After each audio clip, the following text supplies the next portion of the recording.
எல்லாருக்கும் வணக்கம். நான் உங்கள் அன்பு தோழி பேசுகிறேன். இந்த படத்தை பார்த்தீங்களா? இதில் நிறைய புள்ளி புள்ளியாக இருக்குல்ல. இதெல்லாம் ஒன்று ஒரு ஒரு பிரபஞ்சங்கள். இது கூட்டு பிரபஞ்சம் மாதிரி. நம்ம நட்சத்திரங்கள் எப்படி தெரியுது, அந்த மாதிரி தான் அவ்வளோ பிரபஞ்சங்கள் இருக்கான்.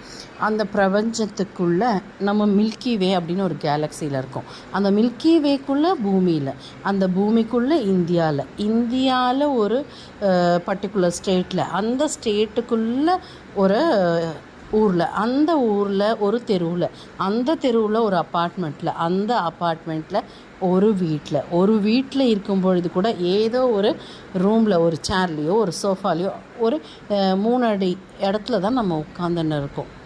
ஸோ நம்ம அந்த பிரபஞ்சத்தோடு நம்ம கம்பேர் பண்ணால் அப்படியே பார்த்திங்கன்னா இந்த ட்ரையாங்கிளை திருப்பி போட்ட மாதிரி இருக்கும். அப்படியே குறுகி நம்மக்கிட்ட வரும். இது எதுக்கு சொல்கிறேன் அப்படின்னா, நம்ம எதை ஃபோக்கஸ் பண்ணுறோமோ அதுதான் நமக்கு பெருசாக தெரியும். இப்போ ஒரு எக்ஸாம்பிளுக்கு நீங்கள் ஒரு ஃபோட்டோ எடுக்கிறீங்க. இப்போ தான் ஃபோன்லேயே கேமரா வந்துடுது இல்லையா? ஸோ அது சரியாக தெரியலன்னா என்ன பண்ணுவீங்க? ஜூம் பண்ணுவீங்க. ஜூம் பண்ணி பார்க்கும்பொழுது அது இன்னும் சின்ன விஷயமா இருந்தாலும் அது பெருசாக தெரியும். அதை ஃபோட்டோ எடுத்து நீங்கள் அழகாக பதிவு பண்ணிப்பீங்க. அது மாதிரி நமக்கு வர கஷ்டம் மட்டும்தான் இருக்கிறதுலையே பெரிய கஷ்டம் அப்படின்னு நம்ம நினச்சிட்டு அதனால் நொந்து முடங்கி கிடக்கிறோம் இல்லையா? அது கூடாது அப்படிங்கிறதுக்கு தான் இந்த பதிவு. இவ்வளோ பெரிய பிரபஞ்சத்தில் நம்ம ஒரு துளி, ஒரு கடுகு எடுத்து அதை பல கோடியாக நம்ம கட் பண்ணால் அதில் வர ஒரு துளி இருக்கு இல்லையா? அந்த துளி கூட நம்மளை விட பெருசாக இருக்கும். அந்த அளவுக்கு நம்ம ஒரு சின்ன துளி தான் நம்ம. ஸோ அப்போ நமக்கு வர கஷ்டங்கள் கண்டிப்பாக கம்மியாக தானே இருக்கணும். வாலி ஒரு பாட்டில் சொல்லுவார், எறும்பை விட சின்னது எது அப்படின்னு கேட்பாராம். எறும்பை விட சின்னது எது அப்படின்னு கேட்டோன்னா யாருக்குமே தெரியல. எறும்பை விட சின்னது அது தின்னது அப்படின்பாரு. அதாவது அந்த எறும்பு வாய்க்குள்ளே ஒரு விஷயம் போயிருக்கோம் இல்லையா, அது அதை விட சின்னது. ஸோ நமக்கு வர பிரச்சனைகளும் கண்டிப்பாக அது நம்மளை விட சின்னதாக தான் இருக்கும்.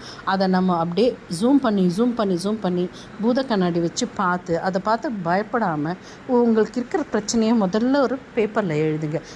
எந்த பிரச்சனை எழுதினாலுமே அது 50% சால்வ் ஆகிடுதுங்கிறது ஒரு சைக்காலஜி. அதாவது நீங்கள் எழுதும் பொழுது இல்லை, அதில் இருக்கிற சந்து பொந்து இண்டு இடுக்கு அதெல்லாம் நமக்கு தெரிய வரும். அப்புறம் அது எழுதும்போதே ஒரு கிளாரிட்டி மைண்டுக்கு வரும். அதுக்கப்புறம் அதுக்கான சொல்யூஷனை நம்ம ஈஸியாக கண்டெடுக்கலாம். எப்போவுமே ஒரு சல்யூஷன், எல்லாருக்கும் பிரச்சனை இருக்குது, ஆனால் சல்யூஷன் இல்லாமல் எந்த பிரச்சனையுமே இல்லை. ஏதாவது ஒரு சல்யூஷன் இருக்கும். அந்த சல்யூஷனை தேடி கண்டுபிடிக்கிறது தான் நமக்கு கொடுத்துருக்குற சேலஞ்சே. இந்த பசில் தான், இந்த வாழ்க்கைங்கிறதே ஒரு பசில் தான். அதில் நிறைய பிரச்சனைகள் இருக்குது. ஸோ நம்ம ஒரு சாவியாக போட்டு ஒரு பூட்டாக திறந்து பார்க்கத்தான் வேணும், வேறு வழியே கிடையாது.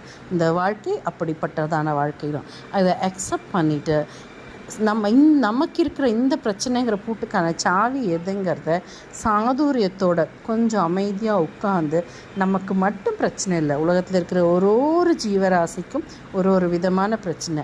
ஸோ இந்த உலகத்தில் நம்ம எங்கேயுமே இல்லை ஒரு துளி. ஸோ நம்ம பிரச்சனை நம்மளோட சின்னது தானே இருக்கும். அப்போ அதை நம்மளால் சால்வ் பண்ண முடியும் தானே அப்படின்னு யோசித்து அதை சால்வ் பண்ண நம்ம முயற்சி பண்ணலாம். ஸோ வாழ்க்கையில் எந்த துன்பம் வந்தாலும் இடிஞ்சு விழுந்துடாதீங்க.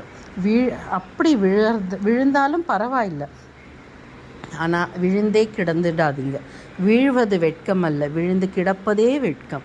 ஸோ எப்பேற்பட்ட பிரச்சனை தாக்கட்டும், இட்ஸ் ஓகே, அது என்னை விட சின்னது தான், அதை என்னால் ஹேண்டில் பண்ண முடியும்.